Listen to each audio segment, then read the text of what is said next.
দর্শক, খালেদা জিয়ার মরদেহ রাখা আছে রাজধানী এভারকেয়ার হাসপাতালে। সেখান থেকে সরাসরি যুক্ত হচ্ছেন সহকর্মী ইউসুফ ভুইয়া।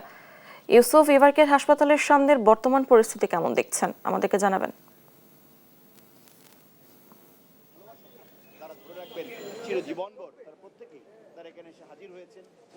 এভারকেয়ার হসপিটালের সামনে সর্বশেষ তথ্য যদি আপনাদেরকে জানিয়ে রাখি যে এখন পর্যন্ত আমরা এখানে যা দেখতে পাচ্ছি, আপনি আমার স্ক্রিনে দেখতে পাচ্ছেন যে সারা বাংলাদেশ থেকেই বিএনপি এবং তার অঙ্গ সংগঠনের নেতাকর্মীরা এখানে উপস্থিত হয়েছেন এবং তারা অত্যন্ত শোকাহত এখানে তারা এখানে এসেছেন এবং তারা বলছেন যে সকাল পর্যন্ত অনেকে এখানে উপস্থিত থাকবেন। এবং আপনাদেরকে জানিয়ে রাখি যে এ পর্যন্ত আমাদের কাছে যে তথ্য রয়েছে সেই তথ্য অনুযায়ী আগামীকাল সকাল 9টা থেকে 10টার মধ্যে বেগম খালেদা জিয়ার মরদেহ এখান থেকে সংসদ ভবনের দক্ষিণ প্লাজায় নিয়ে যাওয়া হবে এবং সেখানে তার জানাজা অনুষ্ঠিত হবে এবং পরবর্তীতে সেখান থেকে শহীদ রাষ্ট্রপতি জিয়াউর রহমানের কবরের পাশে শায়িত করা হবে বেগম খালেদা জিয়াকে। এবং আজ সারাদিনই বিভিন্ন ধরনের বিএনপির পক্ষ থেকে এবং সরকারের পক্ষ থেকেও বিভিন্ন ধরনের ঘোষণা দেওয়া হয়েছে।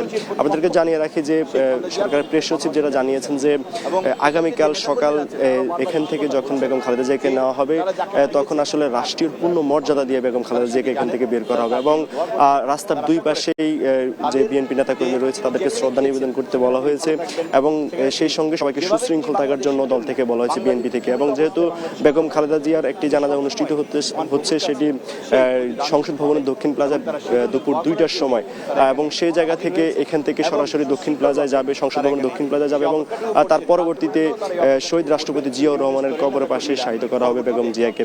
তো সেই সঙ্গে আপনাদেরকে জানিয়ে রাখি যেহেতু অন্তর্বর্তী সরকারও 3 দিনের রাষ্ট্রীয় শোক ঘোষণা করেছে এবং সেই সঙ্গে আগামীকাল সাধারণ ছুটিও ঘোষণা করেছে।